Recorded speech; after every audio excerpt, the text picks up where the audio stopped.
झालेले आहेत। महत्त्वाची बातमी आपण पाहताय, चंद्रकांत खैरे आणि अंबादास दानवे यांच्यामध्ये अजूनही रुसवे-फुगे आहेत। त्याच्यामुळे खैरे आणि दानवेंची आज ठाकरेंसोबत महत्त्वपूर्ण बैठक होणार आहे। याआधी सुद्धा चंद्रकांत खैरे आणि अंबादास दानवे यांनी मातोश्रीवर येत उद्धव ठाकरे यांची भेट घेतलेली होती, बैठक झालेली होती। मात्र पुन्हा एकदा खैरे आणि दानवे आज ठाकरेंसोबत त्यांची बैठक होणार आहे, चर्चा होणार आहे।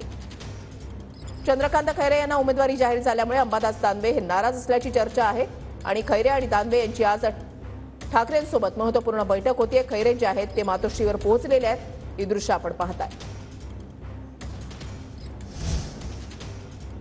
छत्रपती संभाजीनगरमधून आपल्याला उमेदवारी दिली जावी अशी मागणी अंबादास दानवे यांची होती। मात्र चंद्रकांत खैरे यांचं नाव जाहीर करण्यात आलं आणि त्याच्यामुळे नाराजी जी आहे ती जास्तच वाढत गेली। मात्र खैरे आणि अंबादास दानवे हे छत्रपती संभाजीनगरमधील ठाकरे गटाचे महत्त्वाचे नेते आहेत। निवडणुकीच्या तोंडावर कुठलाही फटका बसू नये यासाठी ठाकरेंकडून पूर्णपणे काळजी घेतली जाते।